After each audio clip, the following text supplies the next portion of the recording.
Buenos días, amigas y amigos.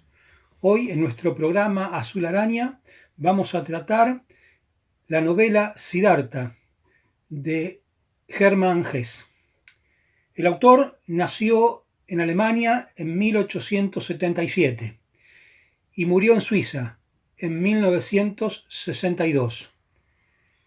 En 1911 viaja a la India y de esa experiencia, que consiste en una búsqueda espiritual en la que ha estado embarcado toda su vida, Hermann Hesse, desde muy pequeño, prestándole oídos a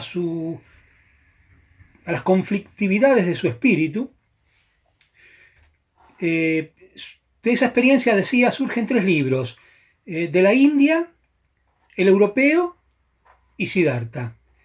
Él promueve en ellos un abrazo entre Oriente y Occidente, que luego en el viaje a Oriente de 1932, otra de sus obras, consolida la idea,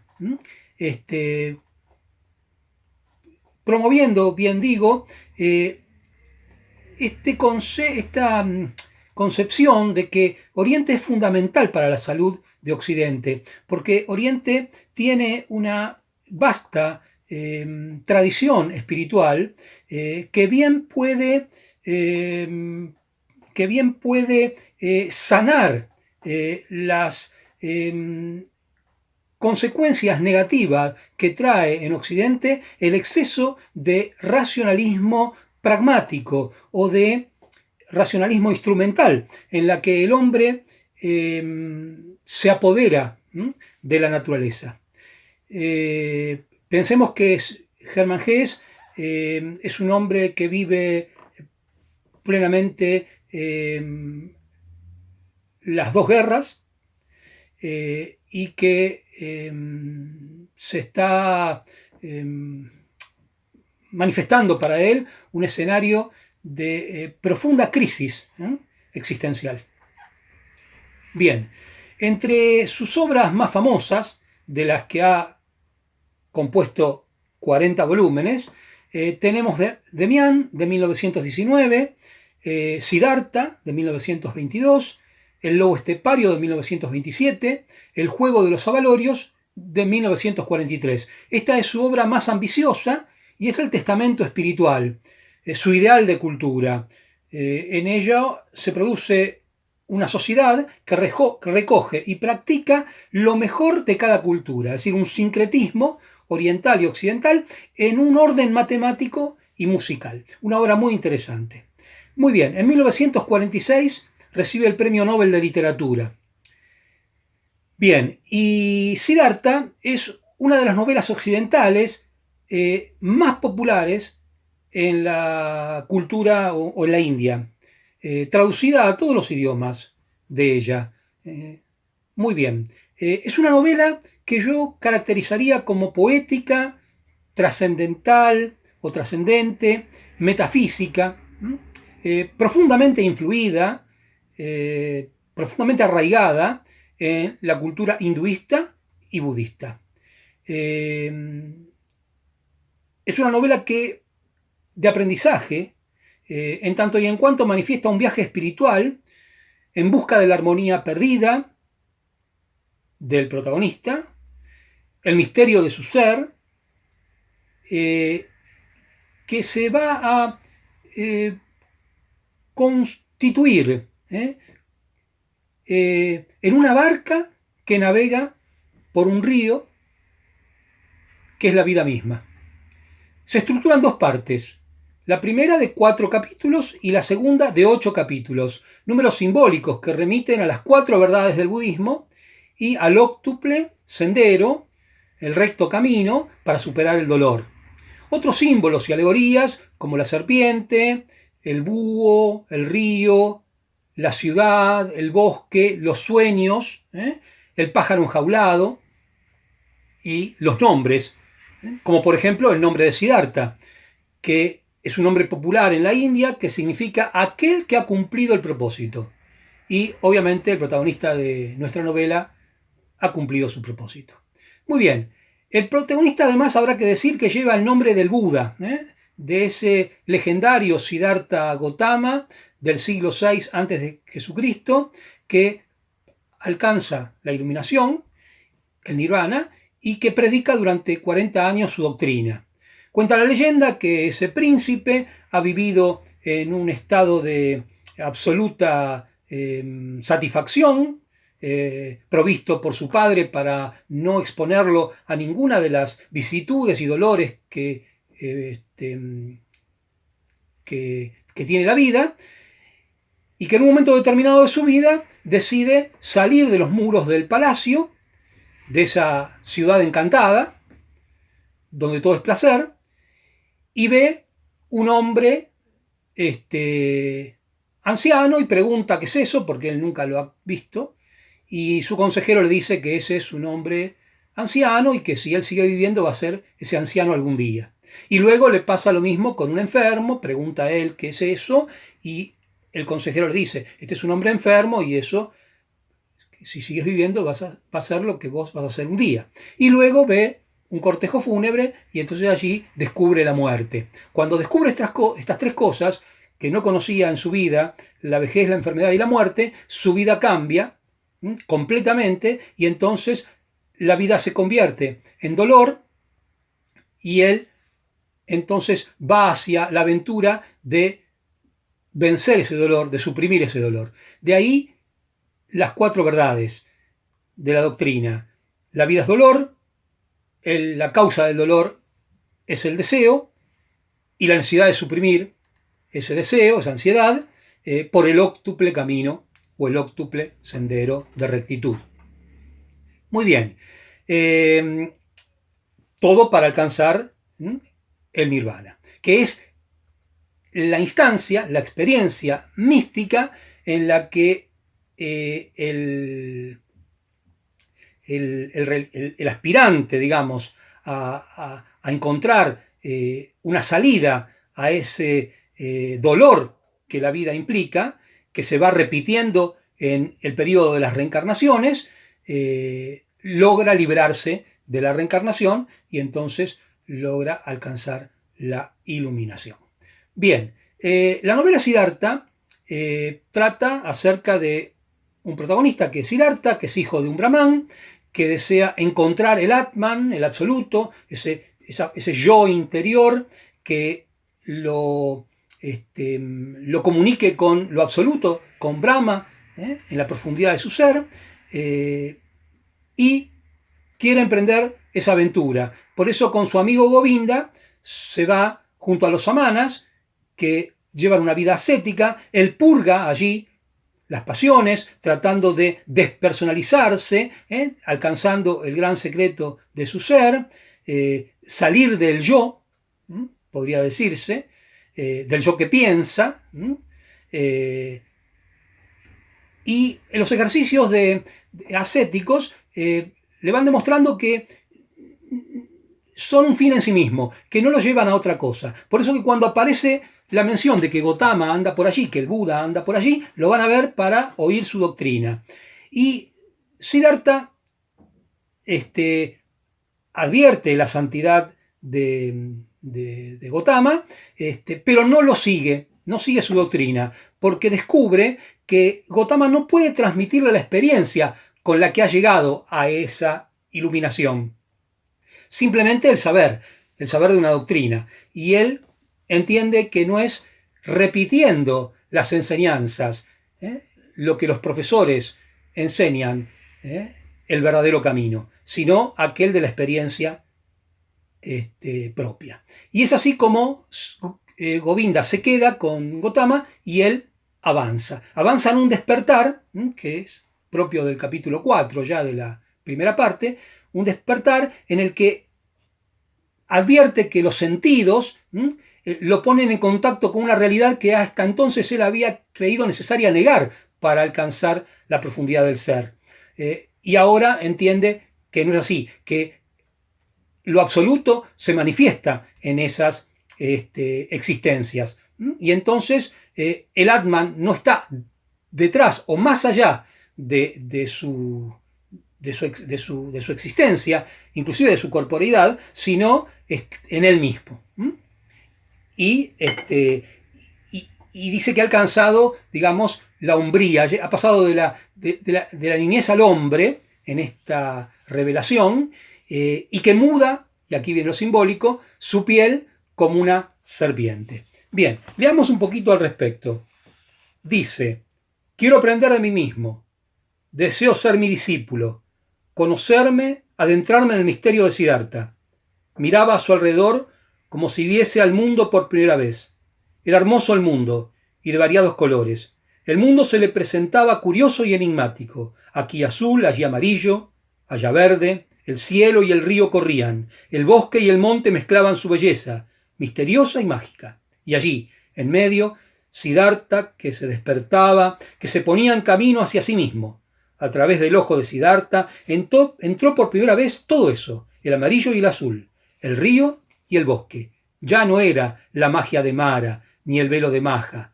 Ya no era la multiplicidad inútil y casual del mundo visible y despreciable para el Brahman profundo, que despreciaba lo múltiple y busca la unidad. Azul era azul, río era río, aunque dentro del azul y del río y de Siddhartha mismo vivía escondido lo único y lo divino.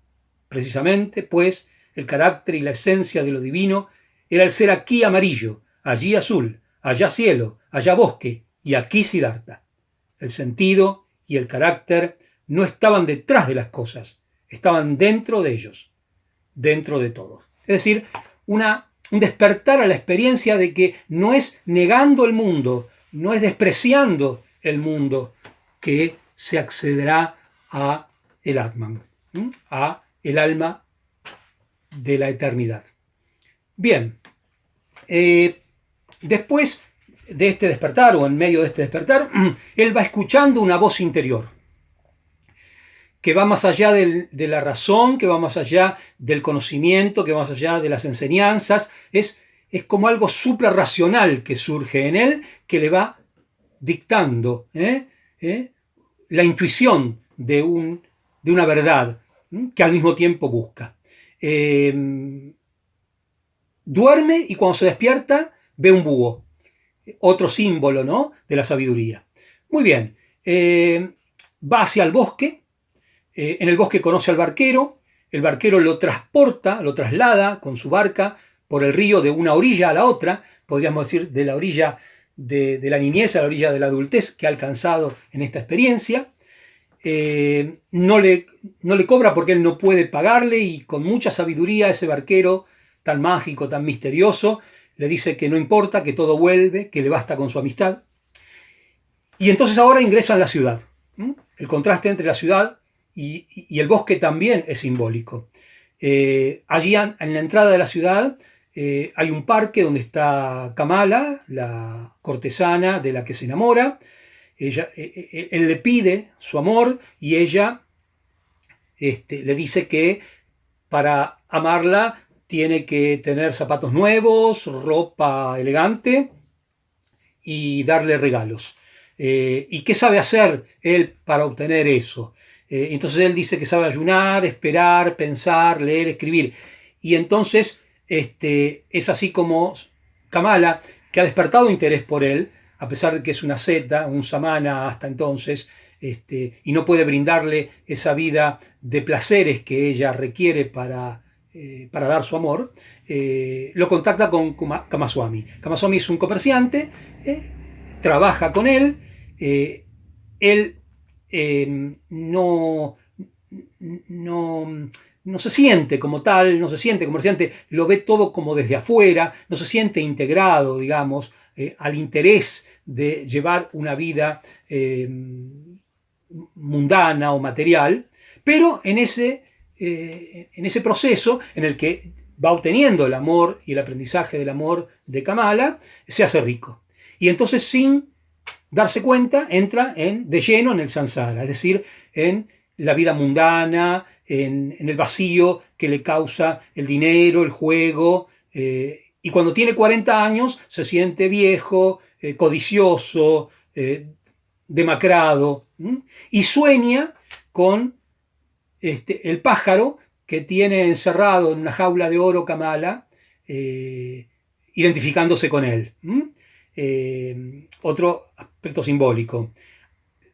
Hastiado de esta vida, tiene un último encuentro con Kamala. Ella le dice que alguna vez va a dejar esa vida también y va a seguir a Gotama, que ha sido su mejor amante, que quisiera en el futuro tener un hijo de él.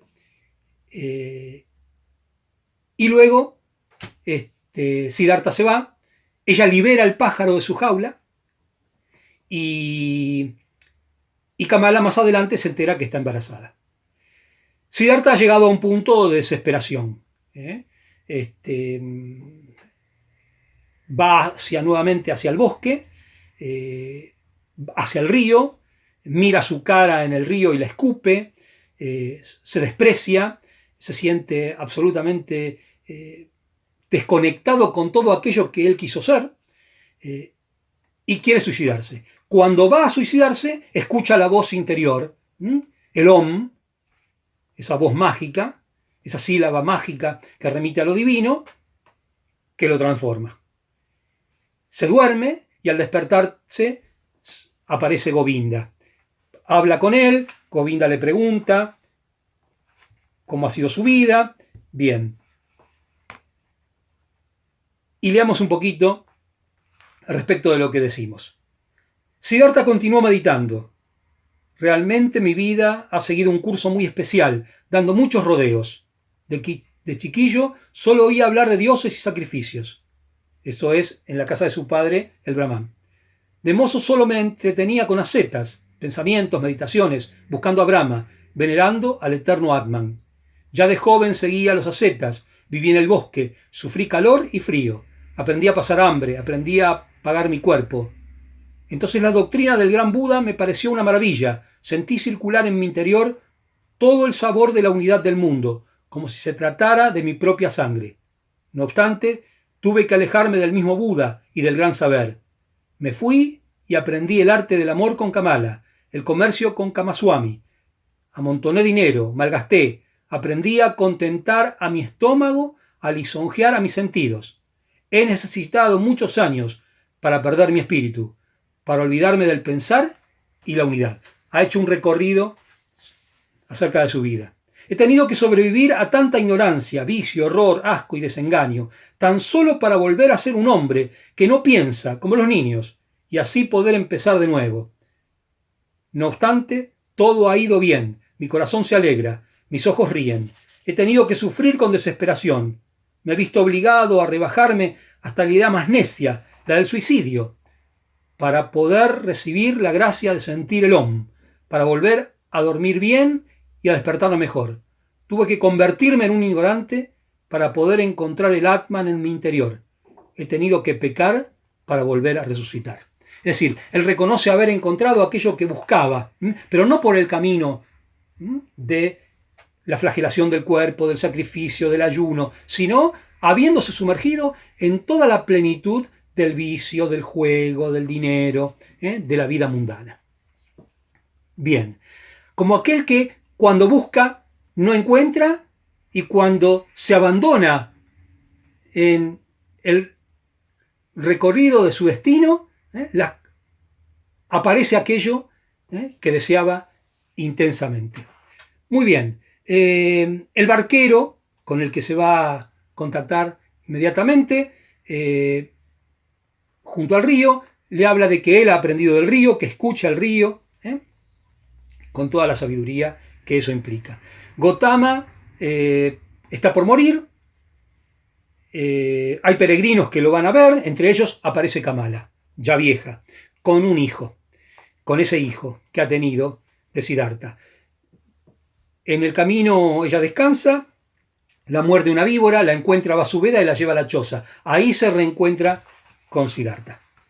Y en ese reencuentro se va a producir algo mágico. Kamala continuaba con la mirada fija en los ojos de Siddhartha. Estamos en la choza de Vasudeva, en el medio del bosque. Pensó que había querido peregrinar hacia Gotama para ver el rostro de una persona perfecta, para respirar la paz, y en vez de Gotama se había encontrado con Siddhartha. Pero todo había salido bien, como si hubiera visto al perfecto e iluminado. Quiso decírselo a Siddhartha, pero la lengua ya no le obedecía. Es decir, Kamala está viendo algo perfecto en Siddhartha, ¿no? A pesar de no ser Gotama. Continuó Siddhartha mirándola en silencio y notó cómo la vida se apagaba en sus ojos. Cuando el último dolor estremeció sus ojos, los veló. Al contraerse sus miembros por última vez, Siddhartha le cerró los párpados con los dedos. Durante mucho tiempo permaneció sentado mirando la cara de Kamala. Contempló su boca, cansada y vieja, con sus labios delgados, y se acordó de que en la primavera de su vida la había comparado con un higo recién abierto. Durante mucho tiempo leyó en el rostro pálido las arrugas del cansancio. Se llenó de esa imagen y vio entonces su propia cara igual de blanca y de marchita. A la vez pudo observar los dos rostros jóvenes, de labios rojos, de ojos ardientes. Son ellos en el pasado, ¿no? Y la sensación de presente y simultaneidad le llenó totalmente con un sentimiento de eternidad. En ese momento sentía más profundamente que nunca el carácter indestructible de toda la vida, la eternidad de cada instante. Pudo revivir ese pasado en un presente que se hace simultáneo a el momento en que la propia Kamala está muriendo y él velando allí en la choza su cuerpo y su espíritu. Muy bien, el hijo de 11 años se queda con él, pero lo abandonan. No lo comprende, no quiere vivir con su padre. Siddhartha lo ama, el hijo se escapa, como dije, y él lo va a buscar a la ciudad. Siempre el contraste entre la sabiduría del bosque y el samsara, ¿no? la materialidad y el descontrol, el pecado y el vicio de la ciudad. Entonces, lo va a buscar pero no lo encuentra. Y Vasudeva, que va detrás de él, lo vuelve a llevar al bosque y Siddhartha está muy dolorido. Y entonces lo lleva junto al río y dice que oiga al río, que el río tiene 1000 voces. Y es allí donde escucha Siddhartha las 1000 voces, que son todas las cosas que le van reviviendo de su vida, de todo su ser. Y en un momento determinado todo se reduce en el Om. El único sonido que abarca todos los sonidos es Om, que es la sílaba de la divinidad del universo entero. Y entonces Siddhartha sonríe iluminado. Ha alcanzado esa iluminación tan buscada y ha encontrado, como dije, sin buscar. Veamos. Siddhartha escuchaba.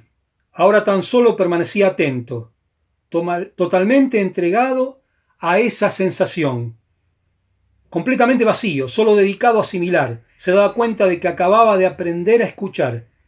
Ya, en muchas ocasiones, había oído las voces, el río, pero hoy sonaban diferentes. Ya no podía diferenciar las alegres de las tristes, las del niño y las del hombre.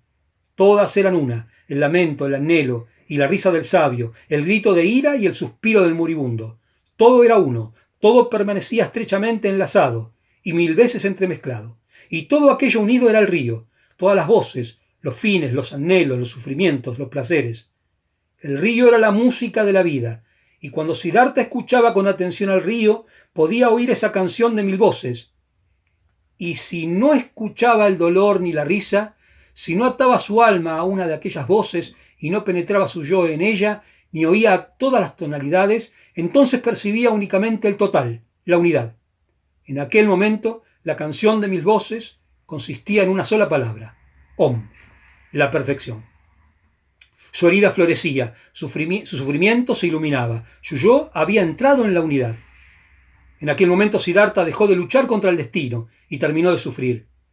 En su cara se dibujaba la serenidad que da la sabiduría, a la que ya no se opone ninguna voluntad, la que conoce toda la perfección, la que está de acuerdo con el río de los sucesos, con la corriente de la vida, lleno de igualdad, de sentimientos, entregado a la corriente, perteneciente a la unidad. Bien, ese Siddhartha iluminado. Muy bien. Govinda aparece queriendo conocer a ese barquero que se ha hecho famoso por lo sabio y descubre que es el mismo Siddhartha.